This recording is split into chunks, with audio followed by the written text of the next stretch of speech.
Olá, tudo bom? Tranquilo, pá? É isso aí, estamos aqui de volta, professor Rodrigo Viviani, com a aula número 13 da disciplina Tecnologia de Informação. A gente vai aprender um pouco mais hoje sobre um outro sistema. Vamos dar uma olhada na vinheta? Toca a vinheta.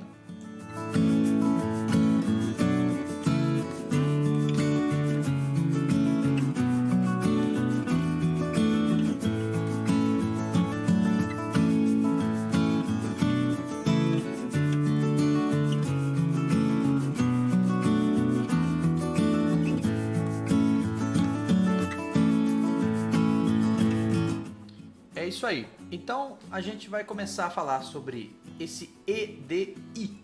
O que é EDI? Para que serve? Onde mora? Onde habita? Que come? E assim por diante, tá bom? Então eu vou usar uma apresentaçãozinha aqui que vai ajudar a gente nessa informação que a gente vai passar para vocês agora durante essa aula, tá? Então vamos lá. É o seguinte. O objetivo desta aula é conhecer melhor a ferramenta EDI e as suas finalidades. Para que serve, que come, etc. Então, o que será que é EDI? EDI? O que será que é isso? A definição desses sistemas, na verdade, você vai perceber que não é exatamente um software, mas está relacionado com os softwares de gerência dentro de uma indústria, dentro de uma empresa, dentro de uma organização. Então, EDI significa Electronic Data Interchange, em português, intercâmbio eletrônico de dados, que pode ser definido como uma tecnologia que possui o objetivo de padronizar e otimizar a comunicação entre sistemas de informações variados, independentemente de quem o desenvolveu, de quem é o dono desse sistema de informação e assim por diante. Então, por essa definição, o que a gente entende é que eu posso ter empresa A, companhia B, cada uma delas trabalha com um sistema integrado diferente, com um sistema de informação totalmente diferente, mas eles conseguem conversar entre eles quando eles são parceiros de negócios através de um EDI, de um arquivo ou um sistema de intercâmbio de informações, tá? Então, basicamente, como eu disse, EDI não é um software, mas ele está relacionado com os softwares e a gente vai ver como aqui. Mais um pouco sobre definição. Essa troca de informações é viabilizada quando as empresas desejam fazer troca de dados. E aí elas combinam entre elas, como esse parágrafo primeiro aqui está dizendo, de criar um padrão. Então esse padrão que as empresas combinam entre elas de utilizar é chamado de layout. Então é lógico, não dá para você conversar entre dois softwares diferentes, entre duas empresas diferentes, sem que haja uma combinação, correto? Então, se não houver um combinado entre elas, não haverá essa troca, né? Opa, repisquei aqui. Mas a questão é, como vai ser feita essa troca? Então, esse tal de layout aqui, ó, layout EDI, vai definir um padrão de troca de informação. E aí, os softwares que tem nas duas empresas, né, empresa A e empresa B, vão ser adaptados para receber e enviar esses arquivos segundo esse padrão, certo? Essa que é a ideia. Então, dentre os mais variáveis layouts existentes na área de logística, os formatos que mais se destacam seguem um padrão usado também no Brasil chamado EDI Proceda. Então, existe um padrão, existem vários padrões, mas alguém criou um padrão aqui que se tornou tipo o chiclete, se tornou tipo o Bombril, um padrão conhecido pelo nome da empresa, que ficou o padrão para todas as empresas, e essa empresa chamava Proceda. Então são arquivos formatados de acordo com esse padrão, ficou definido entre embarcador e transportador na hora de formalizar a transferência de dados, certo? Bom, vamos entender melhor esse tal de EDI Proceda aqui, né? Então, na verdade, assim, essa definição inicial que a gente fez é para entender. EDI está relacionado a sistemas, mas ele na verdade é um protocolo, é um padrão, é um combinado, uma convenção entre duas empresas. Só que, como eu posso fazer essa mesma convenção com outra empresa e assim por diante, então é mais fácil, ao invés de eu ficar combinando com cada empresa um padrão para esse transporte de dados, eu uso um padrão que todas reconhecem, todas utilizam também. E aí entra o tal do Proceda. Certo? É o que você está vendo aí. Então, o que é o padrão EDI Proceda? É um processo de implementação de um EDI para integração entre empresas que é padronizado. Quer dizer, já é um padrão, mas é um padrão. Né? Então eu quero trocar informações de um sistema A para o B e elas precisam entender uma outra. É como se fosse a língua inglesa. Quando alguém combina entre um coreano e um alemão, que o coreano não sabe falar alemão e o alemão não sabe falar coreano, mas ambos sabem falar inglês. Então eles combinam de falar inglês, de conversar em inglês, criando um padrão único para a troca de informações. O que aconteceu foi que nos anos 90, essa empresa chamada Proceda criou uma série de layouts padronizados que seriam utilizados para intercâmbio de dados entre empresas e para tratamento de dados relativo a transportes. É por isso que nós estamos falando para vocês sobre isso, porque essa área que toca a logística é a área relacionada também a transportes. Bom, com esse padrão foi amplamente adotado em diversos negócios em todo o Brasil. Nós não podemos dizer o mesmo sobre o mundo, mas pelo menos no Brasil se padronizou e se utilizou os formatos independentes da empresa, o tal do formato EDI padrão Proceda, certo? Com o passar do tempo, nota-se que mudanças são revisitadas, buscando modernizar processos, entender melhor necessidades do usuário. Dentro desse conceito, essas atualizações também são aplicadas ao EDI, gerando versões de arquivo. Então, simplesmente, o governo mudou um sistema de nota fiscal. Agora, quando você vai transportar um produto, a nota fiscal agora mudou, tem que ser, né? Então, você tem que mudar também os padrões EDI, obviamente, de acordo com as mudanças que acontecem no ambiente das coisas.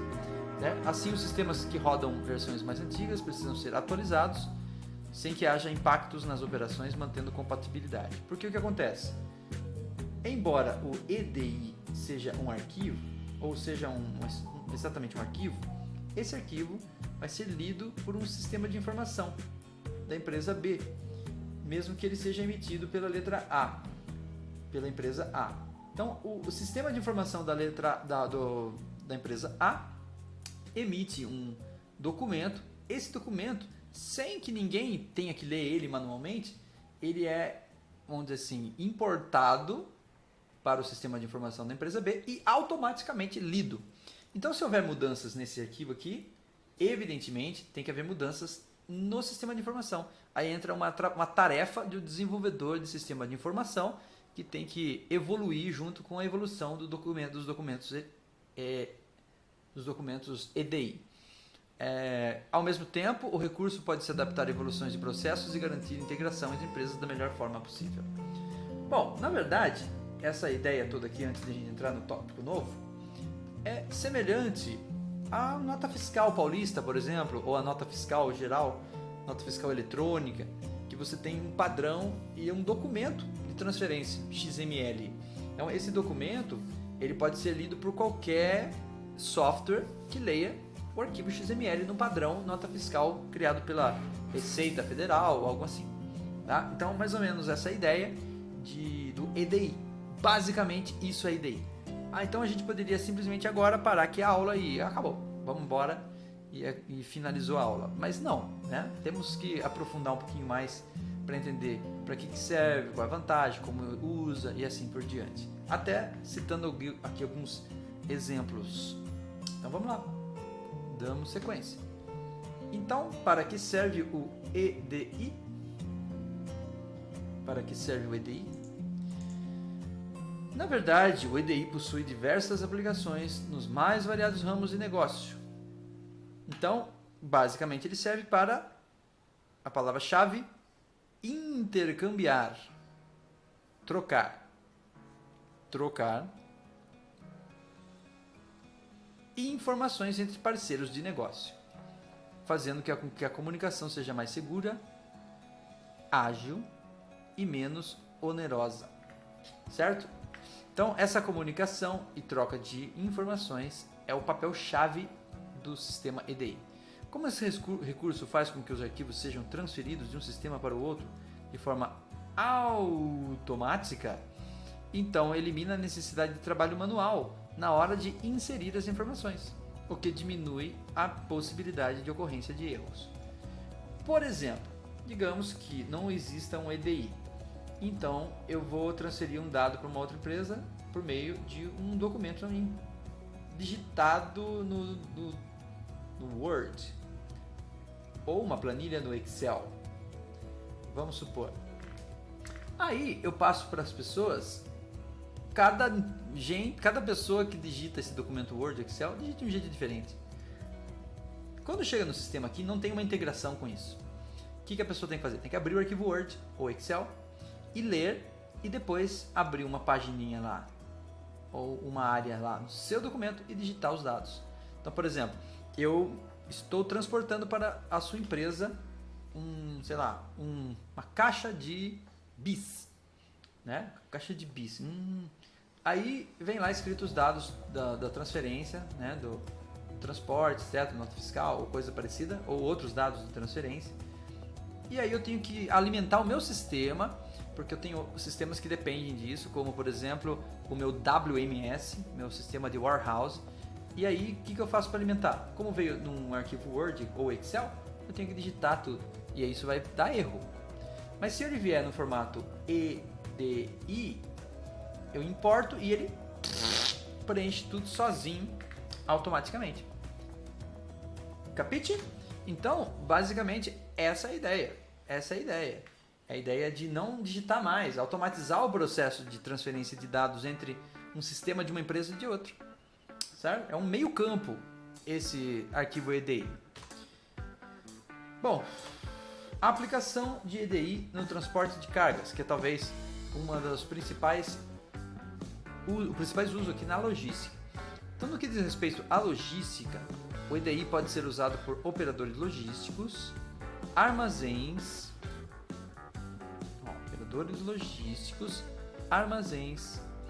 aumentar a qualidade da comunicação, tornar o processo mais ágil, mais confiável e reduzir custos com esse processo.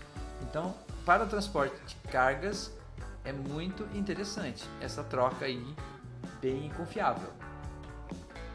Por exemplo, dentre os principais exemplos que podemos citar do uso do EDI no transporte seriam 6. Primeiro, a empresa contratante envia para a transportadora um arquivo contendo dados de notas fiscais das cargas que serão transportadas. Por quê? Porque se eu simplesmente mando as notas fiscais, elas demoram para chegar, porque já vão chegar junto com o produto que tem que ser transportado junto com o produto no caminhão, avião, e seja lá o que for. Então, eu não preciso da nota no momento da compra, do envio, etc e tal. A empresa que vai recepcionar ou a empresa transportadora precisa de dados das notas fiscais, e digamos que sejam várias notas fiscais, então isso pode ser transferido através de EDI. A transportadora envia para a empresa um arquivo que contém todas as informações a respeito de entregas realizadas, incluindo ocorrências de transporte. Esse é um outro tipo de documento. Outra coisa, a empresa envia para a transportadora um arquivo que contém informações das cargas que já estão liberadas para faturamento. Empresa embarcadora faz isso. A transportadora envia para a empresa o documento que possui a relação de todos os conhecimentos de transporte que já foram embarcados. Então, existe comunicação aqui, praticamente de empresa embarcadora, transportadora e destino.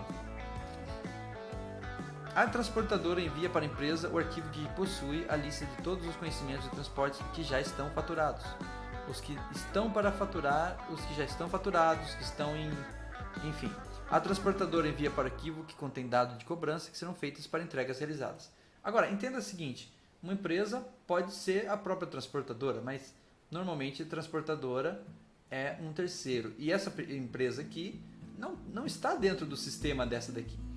Por isso, essa troca de informações, porque a transportadora tem o sistema de informação dela, a empresa tem outro sistema de informação, e a conversa entre eles, né? A conversa entre eles se dá por meio de troca de arquivos EDI padronizados, arquivos padronizados, para que não haja falha na comunicação. Se alguém falar espanhol e alguém falar português, até dá para entender, mas pode haver falha na comunicação, porque quando alguém fala alguma palavra do tipo molestar, estou a molestar, em português quer dizer uma coisa, em espanhol quer dizer outra. Então é preciso entender a comunicação através de um padrão mesmo, uma língua só. Todos devem falar a mesma língua. Certo? Então são coisas aí, ó. Transportador envia arquivo que contém dado de cobrança, serão feitos. Todos esses 6 itens aqui, né? São coisas, são tipos de comunicação entre empresas de transporte, embarcadores e até pelo destino. A aplicação no transporte de cargas. Então, no transporte, ainda falando sobre isso, né? São apenas alguns exemplos práticos de como o EDI pode ser usado no transporte de cargas, facilitando a interação entre o embarcador e a transportadora, melhorando o processo de comunicação entre as empresas. É isso que a gente disse. São apenas alguns exemplos de uso desse tipo de tecnologia. Outra coisa importante também, que os EDIs têm um papel importante, é sobre isso que nós vamos falar agora, né? Então, falamos um pouco de uma parte operacional, mas lembrem-se, tarefas de logística e transporte não são apenas operacionais. Quase tudo é operacional, mas existem tarefas nesse ramo que são estratégicas ou até gerenciais ou de táticas, por assim dizer. Então, o que eu quero dizer com isso? A execução de um plano logístico eficiente já é uma tarefa de planejamento, né? Planejamento já não é operacional, estratégico ou tático, certo? Então, por mais que a logística seja operacional, há uma área que requer a elaboração de planejamento, né? Planejar um fluxo logístico e assim por diante, para economizar dinheiro, para economizar combustível e assim por diante. É fundamental para que as atividades sejam desenvolvidas, proporcionem o resultado esperado. E os EDIs servem muito para isso também. É por meio desse plano logístico que se estabelece quais são os objetivos da área, qual será o plano de ação adotado, o que se pode esperar considerando cenários negativos, realistas e positivos. O ideal é que ele seja planejado para curto, médio e longo prazo. O que isso tem a ver? Com a elaboração estruturada do planejamento, consegue-se criar um documento bem preciso. É aqui que entra o EDI. Se você tem uma área de planejamento meio confusa, ou você não tem planejamento, então como é que você vai elaborar um documento de transferência tão redondinho, tão sistematizado, a ponto de a sua empresa contratar um desenvolvedor de software para desenvolver um módulo só para criar isso, e a outra empresa, a transportadora ou seu parceiro, também ter um programa de computador que leia isso aí certinho. Então, se não houver planejamento, é difícil de trabalhar com EDI, é difícil de trabalhar com um documento padronizado de transporte, certo? Então é isso que ele está dizendo aqui. Considerando todas as premissas do negócio, mercado, economia, assim ele se torna um guia para o gestor, possa pautar as suas decisões e repassar metas para todos os níveis da empresa. Então, EDI ainda tem uma função de planejamento. Ok? Outra coisa, qual a importância de uso dessas ferramentas? Apesar do plano ser crucial para o sucesso das estratégias elaboradas, a execução se torna bem mais eficiente quando se pode contar com ferramentas que ajudam na realização desse processo. Nós já vimos aqui que existem muitas ferramentas de planejamento, de execução, de produção. Como nós vimos o ERP, nós vimos o WMS, voltado para gestão do warehouse, do armazém. Nós já vimos gestão de transportes, TMS, até mesmo ERP, como eu disse, CRM para o cliente. Tudo isso busca melhorar a comunicação e rotina. Mas o EDI surge aí. Por quê? Porque apesar de ele não ser um sistema, é uma forma de utilizar a tecnologia a favor do planejamento estratégico, facilitando o alcance de objetivos como redução de tempo, E ele não é um sistema, mas ele está acoplado a um sistema. Ele automatiza sim algumas coisas do sistema. Melhora a agilidade na comunicação, diminui índice de erros e perdas de dados. Dessa forma, além de elaborar ações organizadas, com maior chance de ter retornos esperados, é possível potencializar resultados operacionais e isso é bom para toda empresa. Então, esse desenho aqui até mostra figurativamente, né, o planejamento todo de um transporte logístico ou de alguma coisa assim. Desde a rota, né, calendários, periodicidade, tipo de veículos. É tanto detalhe que se tudo for planejado e tudo estiver descrito nesses documentos de transporte entre as empresas, tudo vai ficar mais fácil. Certo? Muito bem. Então, nós chegamos aqui até mais ou menos o meio desta aula e por isso eu vou fazer uma pausa para nós continuarmos com um outro vídeo. É a sequência da mesma aula, só estou dividindo ele em duas partes para não ficar um vídeo muito longo. Então, continue aí assistindo esta aula sobre EDI, parte 2, ok? Valeu, obrigado.